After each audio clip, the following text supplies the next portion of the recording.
ఓం నమ శివాయ శ్రీమాత్రే నమ. ఫ్రెండ్స్, మీరు చూస్తున్నారు చింతబదనిక. చూడండి, ఇది పురుష బదనిక. దీని మీద మనం ఇలాంటి ఆకులు ఉన్నాయి చూడండి. కంపల్సరీగా బదనికకి పువ్వులు కూడా ఉన్నాయి, మంచి పువ్వులు ఉన్నాయి. చెట్టు నిండా ఉంది, చింత చెట్టు. చింత కనిపిస్తుంది కదా,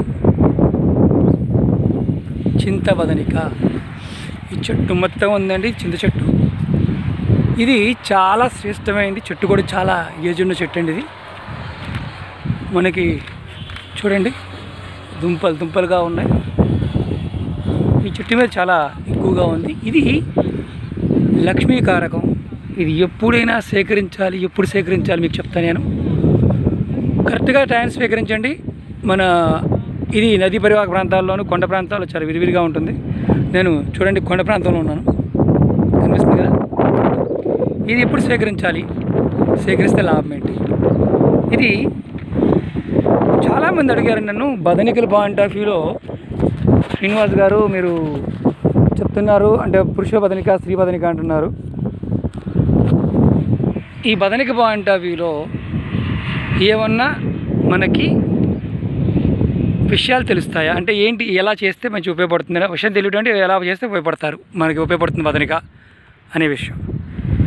ఇది మామూలుగా ఏంటంటే, ఇది ఈ బదనిక తీసుకోవాలనుకున్నప్పుడు దశమి సోమవారం ఈ బదనికని విధియుక్తంగా అంటే మామూలుగా పంచోపచార పూజలు చేసుకొని తెచ్చి మనం ఎవరికైనా సరే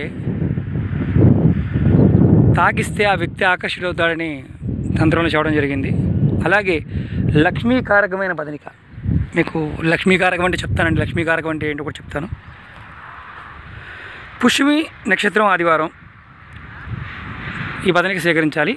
ముందు రోజు శనివారం నాడు చెట్టుకి నిమంత్రణ చెప్పుకోవాలండి. తర్వాత సూర్యోదయం అంటే మామూలుగా ఉదయం పూట నైట్ కొన్ని ఏమో నైట్ తీసే ఉంటాం. మర్రి బదనికలు అంటే నైట్ తీయాలి. ఇది సూర్యోదయం అంటే మామూలుగా తెల్లవారుజామున సూర్యోదయం అనంతరం తీయాలి. ఇవి మామూలుగా వెళ్ళి దీన్ని తెచ్చుకోవాలి. అలాగే తీసుకొచ్చిన తర్వాత పంచోపచార పూజలు చేయించుకోవాలి. ఒక మంత్రం ఉందండి, చాలా తేలిక మంత్రం. ఓం నమో ధనదాయ స్వాహ అనే మంత్రం 1000 సార్లు అభిమంత్రించుకోవాలి. అభిమంత్రించుకొని ధనం పెట్టాలి. అంటే మామూలుగా మన లాగర్లో కావచ్చు, బీరోలో కావచ్చు, మనం ఎక్కడైనా సరే దీన్ని పెట్టుకుంటే మంచి ధనం కలుగుతుంది. ఈరోజు నేను యాక్చువల్గా మీకు వీడియో తీయడం కోసం చేస్తున్నాను. ఇది పౌర్ణమి అండి ఈరోజు. అలాగే ఇంకొక విధానం ఉందండి, సేమ్ అలాగే రవి పుష్యమి నక్షత్రం రోజున తెచ్చుకొని మనం మామూలుగా నేను లాయర్లు కావచ్చు, లేకపోతే పండితులు కావచ్చు, అంటే మామూలుగా మనం వాదాలు చేస్తుంటాం. నేను గొప్ప అంటే ఇలా ఉంది గొప్ప, అలా ఉంటే గొప్ప అనుకుంటూ మాట్లాడుతూ ఉంటాం కదా. అంటే కోర్టులో కేసులు గెలవాలన్నా, వాళ్ళ వాదం గెలవాలన్నా కానీ తీసుకొచ్చి అక్కడ ఎక్కడైతే వీళ్ళు వాదిస్తూ ఉంటారో అక్కడ వీళ్ళు దాన్ని పెట్టినట్టయితే, సభలో పెట్టినట్టయితే కనుక ఎవరైనా సరే వాదాల్లో ఖచ్చితంగా ఎవరైతే పెడతారో వాళ్ళు విజయం ఖచ్చితంగా కలుగుద్దండి. విజయం కలిగి ఆపోజిట్ వాళ్ళు ఓడిపోతారు. ఇది సంగ్రహించండి, ఖచ్చితమైన ఫలితాలు ఈ చింతబదనిక ద్వారా ఉంటుందండి. రవి పుష్యమి నాడు తెచ్చుకోవడం చాలా ఉత్తమం. లక్ష్మీదేవి బ్రహ్మాండమైన మనకి అవకాశం కలిగించడానికి అవకాశం ఉంటుంది, అంటే రావడానికి అవకాశం ఉంటుంది. ఇది ప్రయోగపూర్వకంగా చేయడం కూడా జరిగిందండి. ఖచ్చితమైన ఫలితాలు మీకు వస్తాయి. ఇది సంగ్రహించండి. ఇది పురుష బదనిక అండి. మీకు ఇప్పుడు దాకా అంతకుముందు నా వీడియోలో స్త్రీ బదనిక చూస్తారు. ఇది పురుష బదనిక. ఇలాంటివి 5 రకాల బదనికలు ఉంటాయి. ఇది పురుష బదనిక అంటారు. చాలా శ్రేష్టమైన బదనిక. బదనికల్లో ఇది శ్రేష్టమైంది. పూలు కూడా కనిపిస్తుంది చూడండి. ఏ బదనిక సంగ్రహించాలని 21 ఆకులు కంపల్సరీగా ఉండాలి. అలా ఉన్నప్పుడు తీసుకోండి. నా వీడియో మీకు నచ్చినట్టయితే లైక్ చేయండి, షేర్ చేయండి, అలాగే సబ్స్క్రైబ్ చేయండి. మరిన్ని వీడియోలు చేయడం కోసం నన్ను ఎంకరేజ్ చేయండి.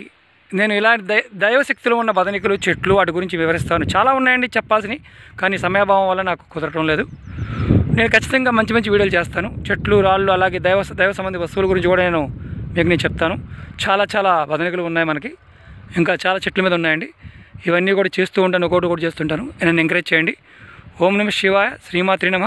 ఫ్రెండ్స్, ఖచ్చితంగా మీ జన్మ నక్షత్రం సంబంధించిన మొక్కలు పెట్టండి. రాబోయే వానాకాలం ఖచ్చితంగా మీరు నెలకో మొక్కనే పెట్టండి. రాబోయే తరాలకు మనం ఇచ్చే వరం అదే. అష్టైశ్వర్య ఆరోగ్యాలు అంటే అవేనండి. నేచర్ ఉంటేనే మనకి అన్నీ దొరుకుతాయి, అన్ని రకాల ఫలితాలు వస్తాయి. ఓం నమ శివాయ శ్రీమాత్రే నమ.